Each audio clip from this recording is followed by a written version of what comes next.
Salut les guys. Alors c'est encore un grand mal qui frappe la communauté des séducteurs avec encore de nouveaux cas de harcèlement sexuel. Et cette fois-ci c'est la communauté du gaming qui est touchée directement avec des affaires qui sortent de chez Ubisoft, le fleuron français du jeu vidéo.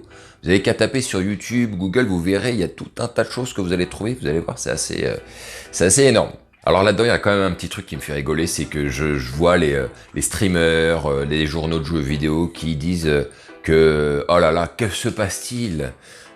Ça y est, des cas de harcèlement arrivent dans le gaming, comme si ils étaient complètement protégés. Bah oui, c'est tellement pur, c'est tellement sain comme milieu, comment est-ce possible que cela puisse arriver jusqu'à chez eux? Complètement incroyable. Alors je sais pas si c'est pour le buzz ou quoi, mais je me dis que des fois on vit dans le monde des bisounours quand même. Alors je voulais pas la faire tout de suite cette vidéo, je voulais attendre un petit peu, mais bon, l'actualité m'encourageant à y aller, vous l'avez compris puisque ça touche directement le domaine de la séduction, et nous allons parler non pas du gaming, car en fait on en a rien à foutre, et que c'est pas une affaire de secteur, c'est surtout une affaire d'endroit, c'est-à-dire une affaire d'entreprise, car c'est là, dans ces endroits-là, dans les entreprises, qu'il se passe des choses. Et c'est ce que nous allons décortiquer tous ensemble. Alors dans la vidéo d'aujourd'hui, nous allons parler des cas donc de harcèlement sexuel, pourquoi il y en a autant qui émanent du monde de l'entreprise, pourquoi est-ce que la plupart du temps c'est mis sous silence, et pourquoi est-ce que ces mecs qui se permettent d'agir de cette manière n'ont rien à voir avec des gens comme moi, et j'espère comme vous. Allez, let's go! D'abord, le sujet du harcèlement sexuel est un sujet extrêmement touchy. Et ça, vous le savez très bien. Et j'invite vraiment beaucoup de gens à prendre de la distance sur ce sujet, puisque souvent, voire la plupart du temps, on parle des dépôts de plainte, on parle des affaires qui sont mises en place, mais on n'entend pas beaucoup parler des résultats, des jugements donnés. Et dans ces affaires de harcèlement sexuel, il y a certaines fois des vrais coupables qui, avec du harcèlement sexuel avéré, mais d'autres fois, il y a des non-lieux, voire même des acquittements. Et ça, on n'entend pas trop parler. Être accusé jusqu'à preuve du contraire n'est pas être coupable. Je rappelle qu'il y a la présomption d'innocence. Donc jusqu'à ce que le jugement soit rendu, on ne peut pas tout de suite statuer sur la position d'une affaire en l'état. Et pourquoi est-ce que je vous dis que ce sujet est extrêmement touchy et compliqué? Je vous invite à regarder un film qui est sorti en 1994 qui s'appelle Disclosure en anglais et Harcèlement en français, avec Michael Douglas et Demi Moore. Dans le film, Demi Moore est la chef de Michael Douglas. Il attend de se le faire un soir dans son bureau. Et c'est pas loin de se réaliser. Seulement, Michael Douglas, il a des remords parce qu'il est marié. Et au dernier moment, il décide de quitter le bureau sans lui mettre la cartouche qu'elle attendait. Et ce qui va lui valoir vraiment une tombée, mais vraiment une tombée de problèmes de la part de Demi Moore qui va porter plainte contre lui pour harcèlement, et le mec va aller au fond du fond. Certes, c'est un film, mais c'est tout à fait possible. On peut tout à fait réaliser ce genre de coup machiavélique, et si c'est bien fait, bien sûr, le mec il peut prendre très cher. Donc ce n'est pas pour minimiser les choses et vous faire croire que lorsque les femmes portent plainte pour harcèlement sexuel, c'est purement vénal.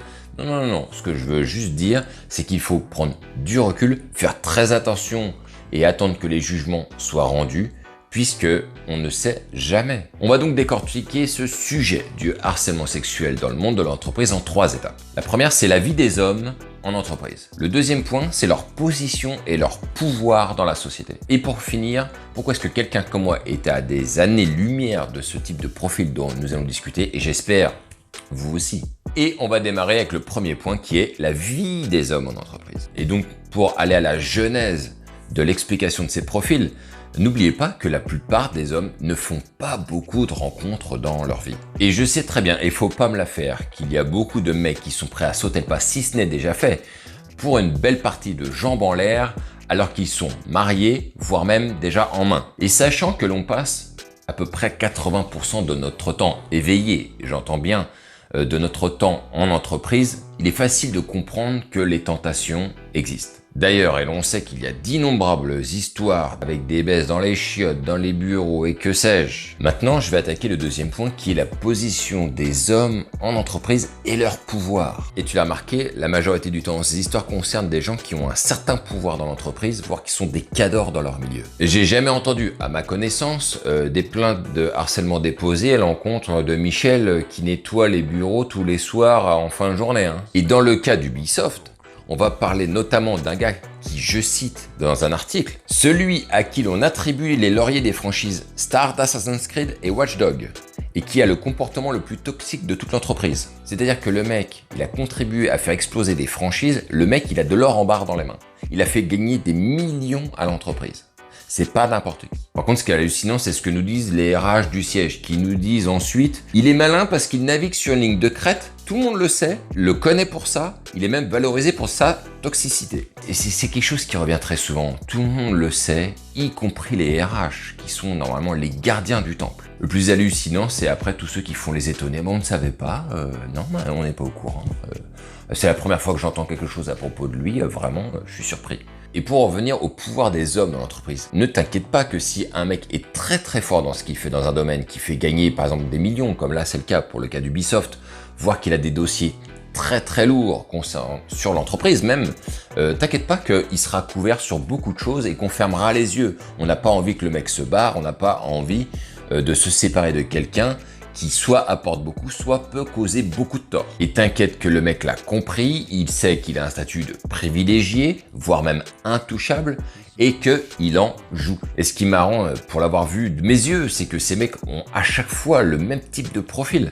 Ils ont un taux d'attractivité qui n'est pas élevé du tout, c'est souvent des mecs qui étaient des losers même quand ils étaient jeunes, et leur statut au sein d'entreprise leur donne justement une valeur qu'ils n'avaient pas, et ils en jouent de manière mais pathétique. Mais vraiment pathétique. Et au-delà même de ce que j'ai vu de mes yeux, j'ai aussi des femmes qui m'ont raconté des histoires avec ces supérieurs hiérarchiques qui se permettent de faire des petites réflexions du type beau décolleté aujourd'hui, ah bah tiens, est-ce que tu as un copain, ce genre de choses. Ils passent la ligne, mais de manière flagrante et sans aucun problème pour eux, quoi. Ils jouent souvent de leur force, et bien évidemment, la personne qui est en dessous ne veut pas avoir de problème.